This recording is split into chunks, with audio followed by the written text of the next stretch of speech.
So, vielen Dank für die Einführung und auch für die Einladung. Ich werde auch nicht auf Deutsch sprechen.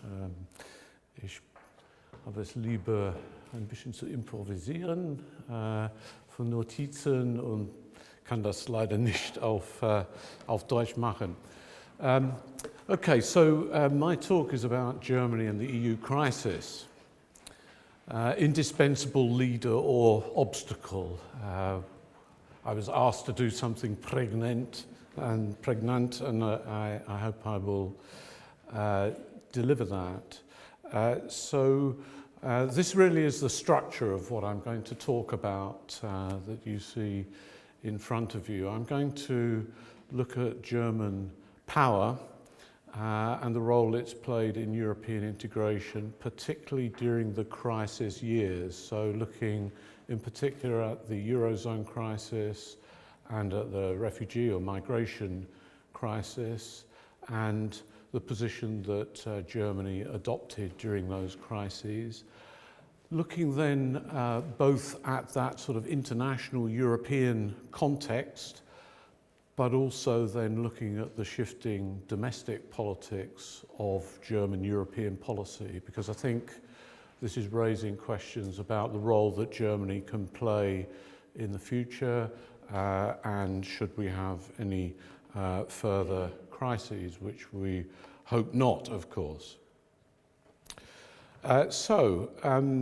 Just to say that I should acknowledge that this is based on work with Willie Patterson, and of course it is a challenging task, not looking backwards like historian colleagues in the previous session, but trying to interpret the present and the future, and as a British observer trying to interpret Germany here in Göttingen. Okay, so let me just try and outline the argument that I'm going to focus on. As we heard in the last session, European integration was designed to tame German power or hegemony, which I'll use occasionally, and I'll explain why I'm using that later on. Germany willingly embraced that integration, the Westintegration that Adenauer embraced, followed by obviously Franco-German motor during the post-de Gaulle period of European integration, particularly during the Schmidt-Giscard era, and again Kohl, Mitterrand after unification. And of course, still in 1997, Peter Katzenstein, the renowned American analyst of German politics, was able to talk about Germany as still a tamed power. But the crisis years, it seems to me, have put German power into the spotlight. Germany has been the indispensable power, but the question of leadership has arisen, and here Germany has perhaps not always been an effective leader, partly because of a reluctance to take on that role, and at the same time the crises have politicized European policy domestically, such that despite all the assets that Germany has, it could potentially become an obstacle to EU integration and governance. And here we have some future scenarios that we could think about: a crisis of Italy in the eurozone, or perhaps some breakdown in relations with Turkey, bearing in mind there are some 3 million refugees held in Turkey. How would those kinds of problems be addressed by the European Union? So I suppose if you want to put this into a German question, it would be, which I didn't think of when I thought of the title originally, it would be perhaps von Musterknabe zu Sorgenkind, Fragezeichen. Okay, well, the challenge of the EU crises. These have been substantial. This has not been the same order of magnitude as previous crises that we've had in the EU. We've had previous crises, of course, but the eurozone, also the external crisis of the Ukraine, civil war, the refugee crisis, Brexit, plus underlying issues of EU leadership, democratic legitimacy, and the slow rise of populism and anti-elite sentiment, even if it's come perhaps relatively late to Germany. These are a long sort of litany of difficulties that the European Union has to contend with, and of course even Jean-Claude Juncker called it a polycrisis. But I don't think it's just a problem of the EU. I think developments like the election of Donald Trump and his policies, the policies of Putin destabilizing in Europe and elsewhere, these indicate that this is part of a crisis of the liberal international order as well. And so we must not forget that. I think that makes it particularly problematic for Germany because in the post-war period, it has been perhaps the model adherent to the liberal international order because of the need to rehabilitate after the Nazi atrocities. And in a sense, because of its global trading and its political principles, it's perhaps most dependent on its continuance of the big European states, I would suggest. So, coming on to the third bullet point here, the crises and Germany's role, indispensable leader or obstacle. The first question we need to ask really is why should it be the leader in the first place? Well, the first response to that would be that many of the crises that have developed have revealed gaps in the EU's powers. The eurozone crisis, the refugee crisis, there were no policies there or no framework, no script on how to tackle the problems. And this means that it falls to intergovernmental arrangements rather than the regular EU institutions to lead on matters. The European Council, most of all, and in the case of the Ukraine crisis, because that's a foreign policy crisis, foreign and security policy is intergovernmental in character in the first place. The second reason, I think, came in the early years of the eurozone crisis with a clear Franco-German economic imbalance, symbolized by the downgrading of French debt by the rating agencies. So the Franco-German partnership tilted. Germany effectively became number one in the EU. The Franco-German motor, as it used to be called, has also had some difficulties in the European Union of 28. It's much more divided across that EU, or 27 soon. So it was already difficult with that motor to move things forward. With one member state, that of course becomes worse. There's a lack of alternative partners without France, Franco-German leadership. Obviously we see problems with Italy, Brexit, and so on. At the same time, because of German economic strength, a lot of emphasis is placed, a lot of expectations are placed on Germany that it should play that role. We think of the Polish former foreign minister Sikorski talking about, I fear German power less than its inability, I forget the exact terminology, but a concern that failure to act on the part of Germany is more of a worry than its power. Inside the Federal Republic, there has also been a bit of a growing awareness about the need to take a bigger role. I think of the Review 2014, initiated by Frank-Walter Steinmeier when he returned to the Auswärtiges Amt in 2013, which was a very open process of inviting comments about Germany's role in global politics and in European politics, and led to conclusions that suggested Germany was aware of the kind of expectations that were being placed upon it to play a larger role. But all this runs up against the ingrained tradition in Germany of leadership avoidance, and of course that the EU is supposed to avoid German dominance in the first place. So I now want to look at this question on bullet point 3 by reference to the eurozone crisis and the refugee crisis. So 2 snapshots of those, and to consider the leader-obstacle balance and come to some kind of conclusion on that.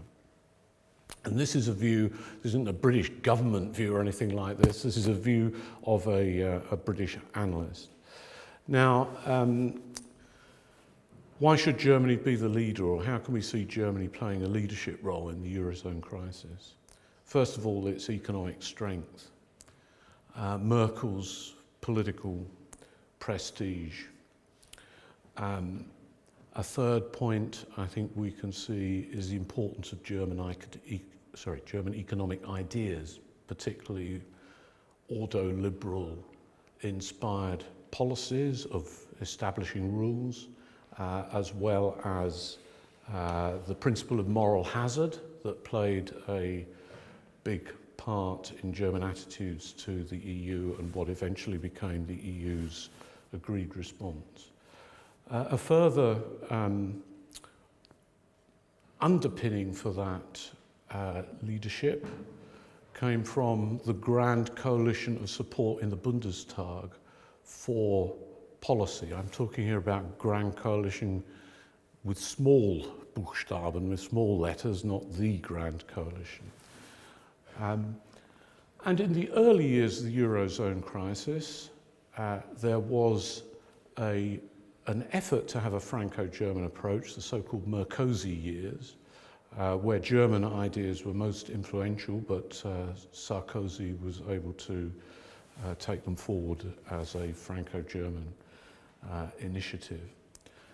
And particularly important, I think, is the advantage Germany had as one of the creditor states, because of the power asymmetries between the debtors and the creditors. So the debtors were dependent on the creditors to get them out of the problem.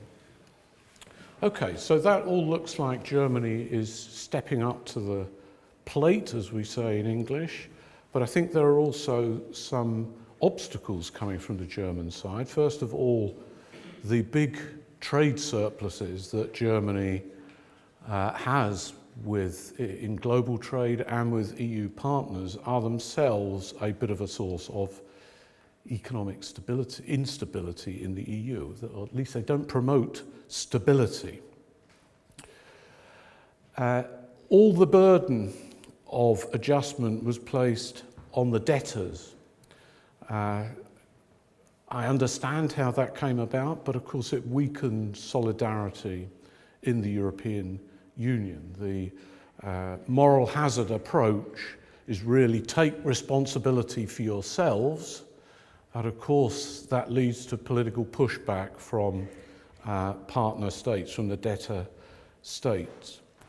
There has been work by some political economists, I think of, I've forgotten his name now, Eric Jones, who argued in an article called Merkel's Folly that the delayed action by Germany in addressing the crisis in 2009 meant that contagion was eased and that the costs of the Eurozone crisis went up. I mean, this is all alternative scenarios. We can't prove one way or the other. The German approach was to make sure Greece really was aware of the challenge it faced.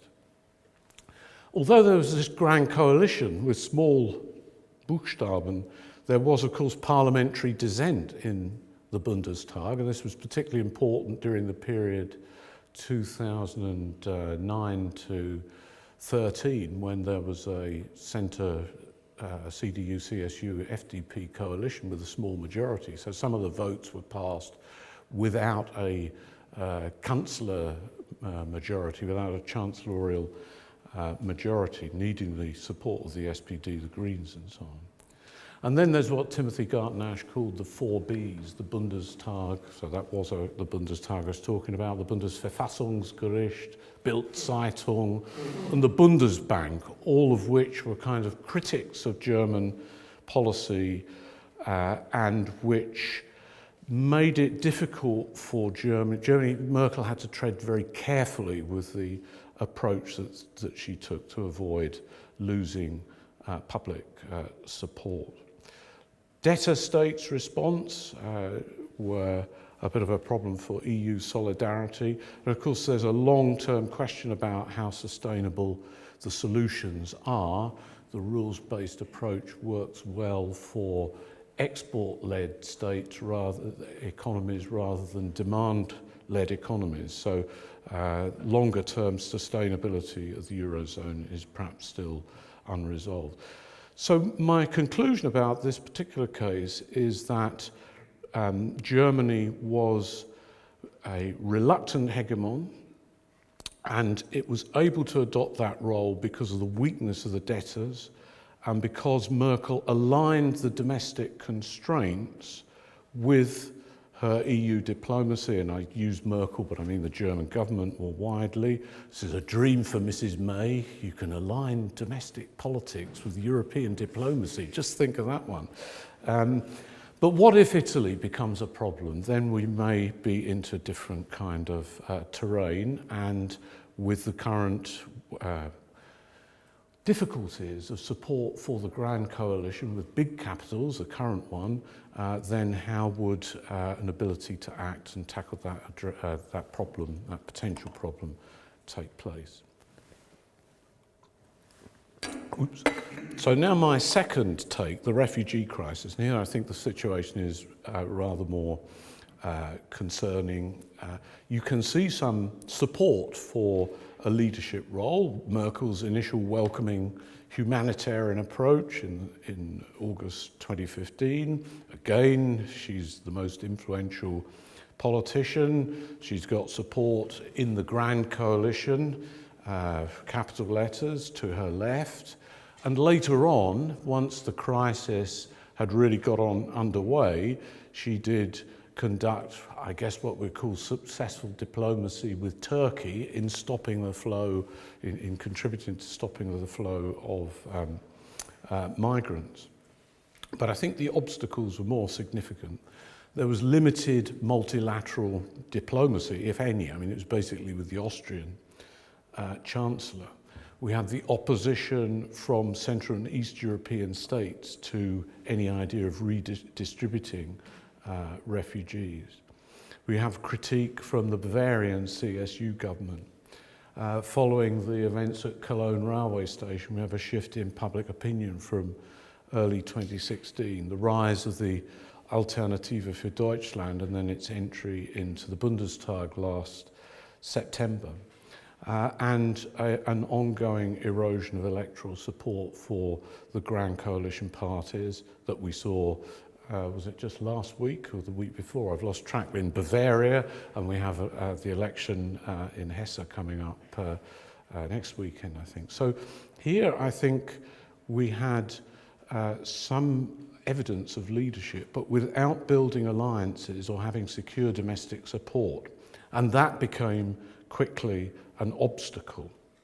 And there remains this moral hazard, in fact, of exposure to Erdogan and refugees that are in Turkey. So now just moving to the fourth bullet point about German power in the EU, I just want to say something about hegemony. Or hegemony, everybody's been calling it today. It's always the big debate is how to pronounce it. Of course, there's a debate, should we be using the term hegemony or leadership? And I have used in work with Willie Patterson leadership in other circumstances, but I think hegemony has got some greater analytical power because it's got different ways of being understood. And these are structural power. Leadership tends to be associated with diplomatic power, that's fine, but there's also structural power that focuses on German economy, diplomatic power, power of ideas, that sort of goes back to Gramsci's work on hegemony, and hegemonic legitimacy, an international relations scholar at Aberystwyth, Ian Clark, wrote on that. And we mustn't forget the Greek origins, Greek city-state origins of hegemony, where we saw that if states collapsed internally, then they could no longer be dominant city-states in that domain. So, 5 minutes, okay, that's fine. Structural power, I mean, it's an important consideration when looking at Germany's role in the EU, with a third of eurozone GDP, export surpluses 9% of German GDP. Germany is the biggest source of imports for 18 of the 28 member states. Public expenditure surplus, but only 1.2% of GDP spent on defence. That's worth noting as a constraint on structural power in that policy area. Diplomatic power, you can be a shaping power or a veto power, and we saw both of that, those instances in the case, just to take the eurozone, using ideas, the rule-based approach to influence solutions, a fiscal surveillance regime that was introduced, but also veto power with obstacles to Eurobonds or transfer union, these kinds of things. Power of ideas, ordoliberalism is important. Civilian power, if we could talk about Ukraine crisis, I think that was quite important, emphasising the international rule of law and the commitment to the liberal order. Hegemonic legitimacy is important because it sheds light on the consequences of German actions, of German-inspired actions, the divisions between creditors and debtors in the eurozone, the East-West divisions in the migration crisis, and in the latter, the Visegrad Four have effectively revealed the limits to German power. And then the domestic foundations, well, I'll come on to those in the next slide. Oh, sorry, my next slide. I've got some different slides here that I produced on the way. So these different characteristics of hegemony, I think, are useful to shed light on whether Germany can be an indispensable leader or obstacle. Okay, so the politicization aspect, the breakdown of domestic consensus, the penultimate bullet point. Like what's happened across EU generally, there's been a shift that Lisbeth Huger and Gary Marx talked about from a permissive consensus to a constraining dissensus. I think it's quite distinctive how it's happened in Germany. It's been institution-led, starting off with the Maastricht ruling of the Bundesverfassungsgericht, which described the EU as a Staatenverbund. It's not in the political domain, the early stages, that Euroscepticism, if we want to call it that, really has its origins. It's more from the legal domain. And then the sort of openness, it almost becomes a kind of tribune for criticisms of policy in the EU. One of the steps taken by the Federal Constitutional Court in its sort of militant promotion of democracy as it was established is to empower the Bundestag. Votes have to be taken on entry into the euro, on any simplified constitutional reforms in the EU and so on. But what Willie and I were referring to was the way in which this was creating an institutional opportunity structure. What there wasn't was the political forces to take advantage of it. That has come after the refugee crisis with the rise of Alternative for Germany.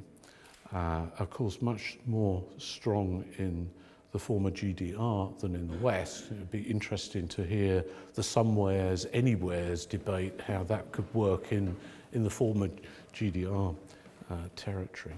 Now we have the weakening of the coalition parties in the 2017 election, federal election, Bavaria and Hessen, and the observation from a different ambassador to Germany, Christopher Malaby, that there's no such thing as a post-election moment in Germany, that we are possibly getting into an immobilisation of the federal government's European policy, despite Martin Schulz having been influential in putting it at the heart of the Koalitionsvertrag. So, you know, the slow moves to get the Messerburg Declaration on eurozone government and the lack of follow-through, despite that being at the heart of the coalition agreement. So, to conclude, German power and integration is key. This debate about whether Germany is a leader or an obstacle is one I can't make any definitive pronouncement on because I'm not a historian and we're looking at the future still. But I just point out in the past we've had no crisis made in Germany, no EU crisis made in Germany, and you know, if we did have one, it would be very serious for the European Union. We have the challenge to the liberal order that's going on. Maybe this is part of the democratic process, as David talked about. I suppose the lesson from Brexit is if nobody responds, then you maybe get into very difficult territory and risks appear. The end of the Merkel era, who is the successor? Merkel, of course, is not a proselytizer for the liberal international order. She doesn't go on the kind of offensive in a battle of ideas. So we have, if you like, three broad scenarios in the development of the European Union before us. Franco-German revival, which I suppose is possible. German hegemony, but where it's going to be perhaps not leading, but as an obstacle. Or we have the slow disintegration and Eurosclerosis scenario. And with that, I move to the book that you kindly mentioned, and of course I'd be very happy if people took it to bed like our chair did with Piers Ludlow's book.